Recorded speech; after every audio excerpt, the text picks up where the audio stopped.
Hi,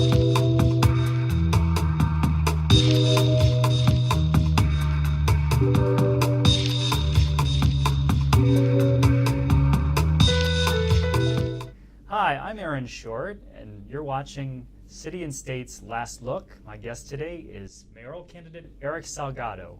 Welcome, Erick. Thank you, Aaron, for having me here. I Nice to appreciate see that you. you invite me to your show. Great. Why don't you tell me why you're running for mayor? First of all, I have been a community leader for the last 24 years. I never have been involved in politics, although I have been involved in many, very active when it comes to advocate for the most vulnerable one, help the most vulnerable one.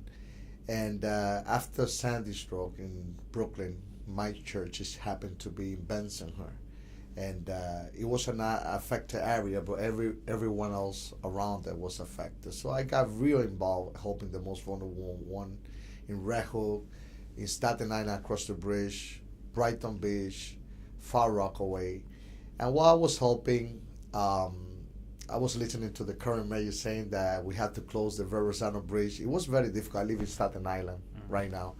And in those days, they put a regulation for you to cross to Manhattan. You had to have at least 2 passengers with you.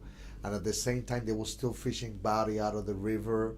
It was a disaster in Staten Island. And the mayor saying that everything was back to normal, that everything, he was even congratulating the officials for first response. And I listened to de Blasio also and to Luz saying that yes, it was a good idea to close the Verrazano. The only link that more than 500,000 New Yorkers have to actually come to New York. And in the very same day, I found more than 40 people looking for food in the garbage in Coney Island. I have a couple trucks from the church that we just carried them around. And that really touched me. I had a couple requests from many community leaders from the Jewish community and from the Russian community, because this actually started with the Jewish and the Russian. So they actually asked me, Reverend, why don't you run for mayor? And it was then when I took the decision that the politicians that are currently looking and seeking for this seat, they actually are, good politicians. They know how to talk politics, but they don't have the sensitivity to work with the people. And a lot of people are depending on food pantry. I have a food pantry in my church. We serve more than 1,000 people per week, and we need a leader who is also going to have the time to work with the most vulnerable one in the city.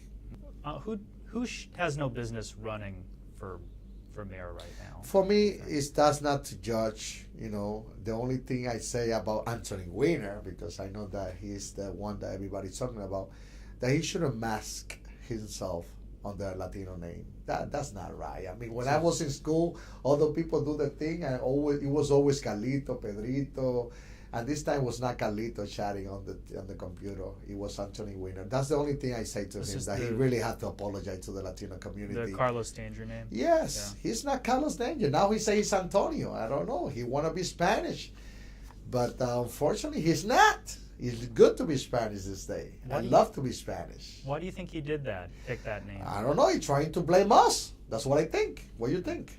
I don't know. I don't know. But I think he's trying to blame us. He did what he did, and he's trying to blame Carlos. You mean just picking that name to begin with? Of course. He says it's a joke. You don't joke like that. I mean. Did you talk to him about this? I say it publicly all the time, but he's untouchable right now. I mean, he's surrounded by so many media, I cannot even get close to him. He hasn't said anything to you about... No, he totally ignored it. He's a good politician, but he really is. If he want to be a mayor of this city, he had to remember that we have 2.4 million Latino in this city, and he had to show respect to them.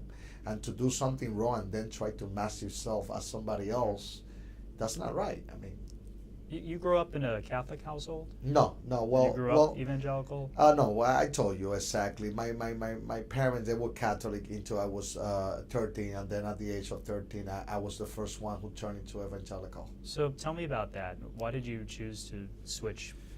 Well, I guess denominations. No. Well, to be quite honest, true. We was going through a lot of situations. Me and my family. I was born in the Bronx. I was not able to be raised in the Bronx because I was born with a chronic asthma, like many Latino children do. And this is not politics, it's just my story. And my father, he came here in 1926. He didn't know how to speak Spanish when they given the information, and actually the doctor said that I had to leave the cities to be able to breathe. So they went back to Puerto Rico, and my father struggled a lot because he didn't know how to speak Spanish. And they tried a couple of times to come over here. I studied kindergarten over here. I studied 8th grade over here. It was back and forth, and it was very difficult because when your family go through a lot of financial struggle, the children, they get affected. I was very affected. I got involved in many things. Breakdancing. Do you know what is that? Sure. I was a leader of a breakdance group, and you're the first one who I told you from the reporter. Are there videos of this somewhere? Unfortunately, they're not. My sister just sent me a picture when I was 11 years old. But I got my friends from high school, and they actually have a Facebook page, and they all remember how wild I was, fighting all the time, and trying to defend my turf as a breakdancer. But this is beside the point. Then, at the age of 13, I decided to start to go to church. I was the first one. I don't regret it. My father just passed away 3 months ago, and they all turned into evangelical, and I enjoyed my life. What can the mayor's office do for Latino evangelicals? A lot. First of all, in this city, a lot of things are going against the evangelical. I mean, I was helping the most vulnerable one. I was creating a program. We have 3 temples in Benson, but we was renting the school to actually reach out, because there is a situation, for example, in my neighborhood, most of the people or the parents, they are from Guatemala. Mm-hmm. So they not even speak Spanish, they speak Quiche. So we was trying to, reach out to the people and help them. And we was renting a school. All of a sudden, the council, they just threw us out, all the religious organization, because they want separation between the state and the church. And I believe in the separation between the state and the church. And if you're very intelligent, you know that what the founder of this country they meant was to actually not having any church controlling the education of our children. Mm-hmm. But when you're talking about a building, an empty building in the non-school hours, to not be able to do a business transaction, which is basically rent to the non-for-profit organization to help the community, I believe in the separation, but I don't believe that the church and the state have to be fighting. We serve in the same communities. The Latino votes, of course, can be crucial to the mayoral race. How do you think do you think you deserve their vote versus any of the other candidates, and why? Of course I do. I do. I mean, I'm Latino for real. I don't, I didn't fake this name or fake what I do. I have helped the Latino community for over 24 years in this city. I have so many people who could testify of the work I had done, doing food pantry, helping not only the Latino community over here, but overseas whenever there's a disaster in other countries, going to Mexico, going to Guatemala, going to Puerto Rico, going to the Dominican Republic, and helping the most vulnerable one over here. The reality is, many people, they don't like when I talk about race, but it is important to talk about it. Many of these politicians, they forget about the Latino community. We don't see the demographic reflected in the city agencies. Just recently, the Christine Queen and the council, they reduced the city contracts for contractor from 15% to 9%, from 9% to 4%. I mean, when you have a city that you have 30% of Latino and they get only 4% of the city contract when it comes to construction contract, there's something wrong about it. I mean, when you go to the city agency, you don't see enough commission. They're all talking about having a deputy Latino mayor. It looks like they think that we're not intelligent, because we speak with an accent, we think with an accent. That's not true. We are very intelligent. You know that, right? Mm. We are very smart, right? And we could handle the city, right? Well, of course. Okay. And Thank you. And you have a number of Latino candidates in city council and state agencies. You have to understand the city council right now, they are very centralized. So one seat here, one seat there is not the same thing like having the mayor office on the control and being able to represent all the underrepresented community.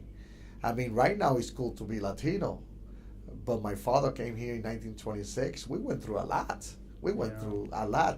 And to achieve what we have achieved and still not be able to have the first Latino mayor It's telling us, in a way, that we are not capable, but we are very capable. I came from I'm not a career politician. I'm a rookie politician in this race that is so crazy right now. And I believe that the Latino people, if they come out to vote, which we have more than 800,000 registered as Democrats, if they come out to vote, only if 15% of them come out to vote and vote for Erick Salgado, which I'm spending most of my days on the street, in El Barrio, in Washington High, in the Bronx, in Staten Island, plus I have the Jewish community helping me. They are very involved in this race, and the Russian, and many other community. If they all come out to vote, I still have a chance to be the next mayor of the city. What do you think about the candidates that are putting out all these Spanish language ads at the last Oh, moment? they're terrible. They're worse than Mayor Bloomberg. They're trying to speak in Spanish. They pitching to my people. They love the Latino vote. They just don't love Latino candidate like me. Do you think Latino voters are going to buy that? No, some of them, it's just the politician, the weaker politician.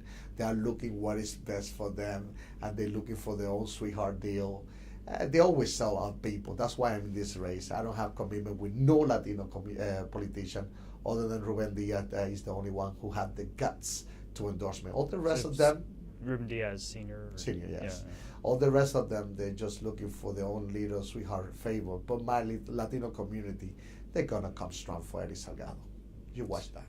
I just wanted to end with a question about history. Who's the mayor that you most admire, or would you try to emulate? No, the only thing I could tell you, and many people ask me that question. I really admire Giuliani for many reasons. It was tough in the 70s, in the 80s, in this city. In the 70s, I told you because my father told me so many tales, about this city. I was born in 1970, but I saw this city in the 80s, how difficult it was, so many story about how you get mud in the street. And all of a sudden, Giuliani came and he had the guts to go to his own race, and I respect. Because when you come and you talk about a mayor, he had to be somebody who had to be fair with everybody, and he's willing to face everyone. Mm-hmm. And I admire that from Giuliani. He faced his own people. He did a lot of good things when it comes to enforce law and order. I admire that. He changed the city. The city was not so safe. I don't know. You probably was a young child. I remember a little of it. You remember a little of it? Yeah. So you just watch the movie The Warriors, and you watch the movie from Charles Bronson, and you see how bad it was. I mean, I think Charles Bronson exaggerated a little bit, but it was bad. And to have a different city now, thanks to the changes that he did, although he made many mistakes. But I admire that. I don't want to be only the first Latino mayor. I want to be a good mayor. That's all I need to disgrace and become the worst mayor of this city. Well, thank you for coming. Thank you so much. I appreciate it, okay? Great. Thank you. And that's it for us. If you'd like to see more of our Last Look videos, tune in to www.cityandstateny.com.